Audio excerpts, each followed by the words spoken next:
with this shocking story. 67 suspects are behind bars following the rape of 8 women at a mine dump in Krugersdorp. The women formed part of the crew for a music video. Police Minister Cele says 2 suspects who tried to resist arrest were shot dead. Community members have raised safety concerns in the area. And our reporter, Nqobile Madlala, is on the scene. She joins me now. Nqobile, always a pleasure speaking to you, but these are just unprecedented circumstances where you have to find how women were raped at the hands of these individuals. And the question now is, it's reverberating across the community, but what are community members actually saying about this? And how long has this community been gripped by unsafety?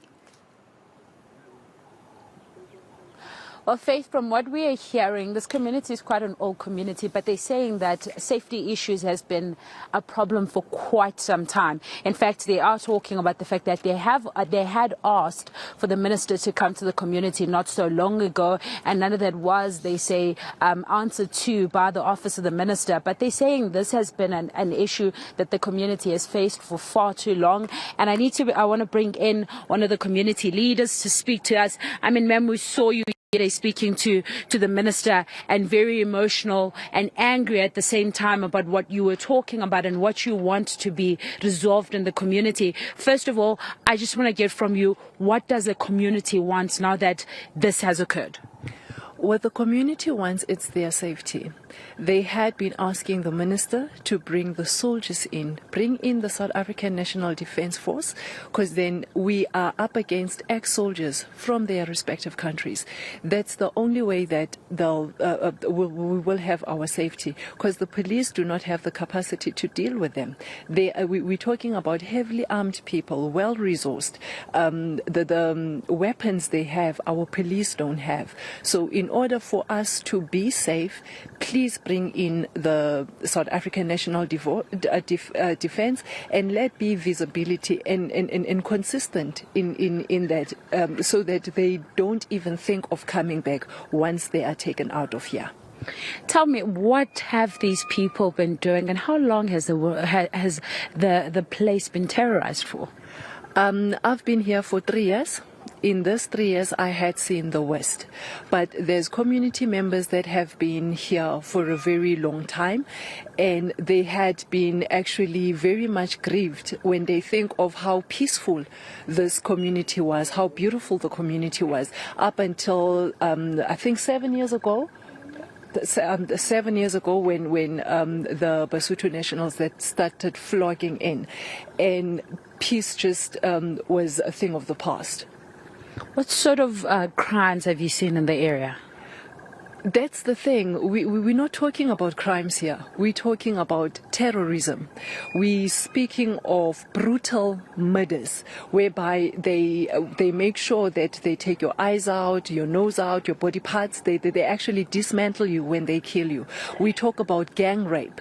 When a woman is not only raped by one man, you are raped, and continuously so, by a number of men. We talk about house break-ins. When they come in, they make sure they vandalize the windows. They just make a mess of things. So these are not. Don't look at it as petty crimes.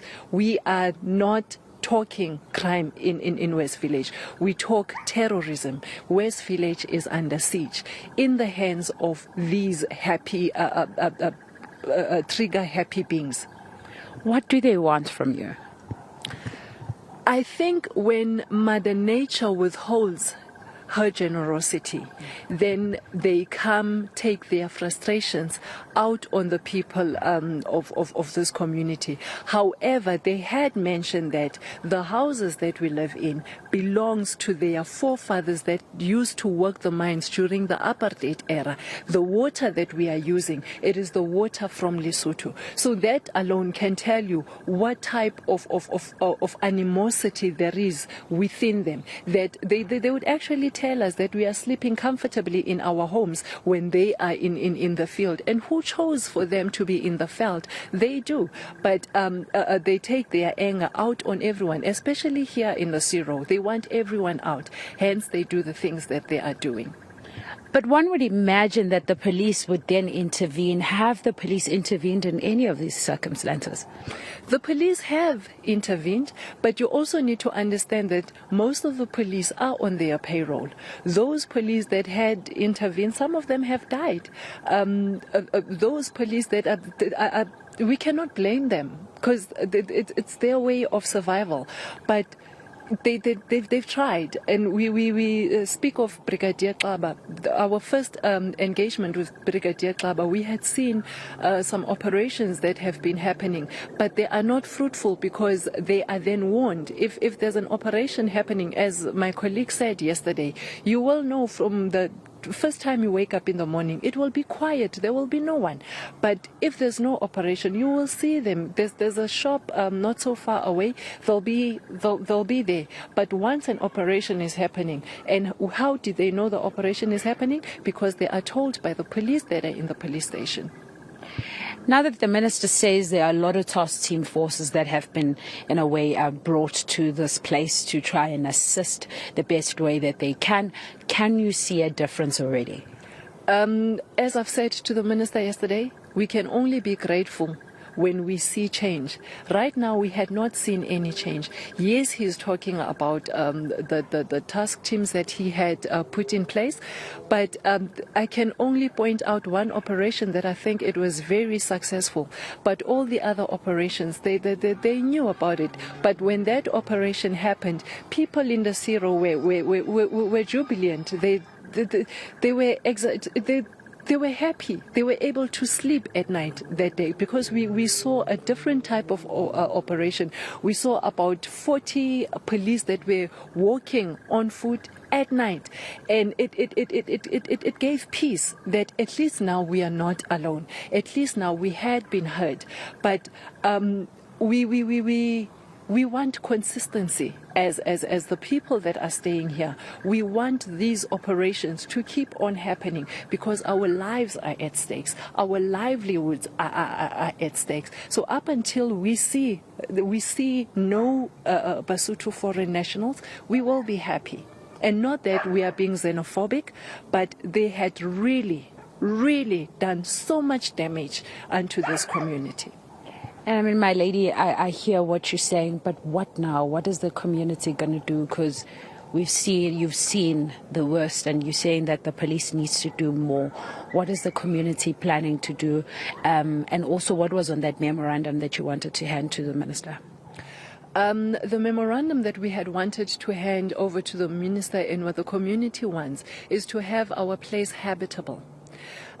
Firstly, you can look around, see how long the grass is. At least now it's dry. But here at Zero, we tried to burn the bush. But when we did, they came out with their guns, pointed them in the air so that we should be afraid. Because that's one of the lives that we are living. We live under constant intimidation, under constant bullying. So we could not burn the grass because for us, we were burning the grass because we were tired of the robberies that are happening, even during daylight.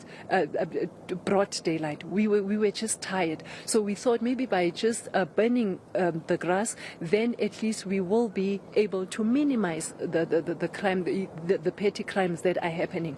But that didn't happen because the grass is their habitat. That's where they stay. That's where they live. And we also would like to have Apollo lights. West Village is completely dark. It's dark. You cannot see anything. The lights are not working. So if we can have the Apollo lights, if we can have the grass cut, and if we can have some of our basic needs met by the municipality, by those that are in power, then West Village should be habitable. Because right now, they are giving authority, they are giving power to the people that are terrorizing us. They have made West Village a conducive environment for those that does not have the well-being of West Village at heart. Thank you very much. I want to show you, Faith. These are some of the community members that have come out to just sort of speak about their concerns. They're part of the community members that had also written that memorandum that Nicolene is speaking about.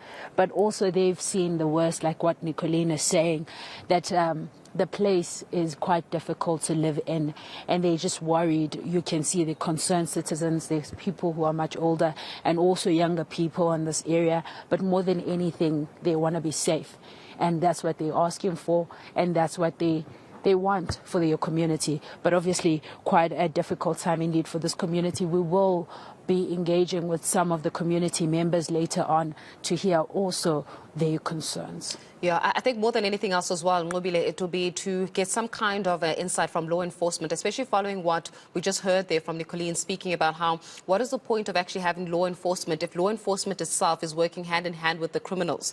If law enforcement is being paid or bribed by the very same criminals, it doesn't matter how many operations actually take place within the area. There'll always be a step ahead of community. There'll always be a step ahead of law enforcement, because the rot really is within law enforcement that is allowing this kind of crime to actually perpetuate.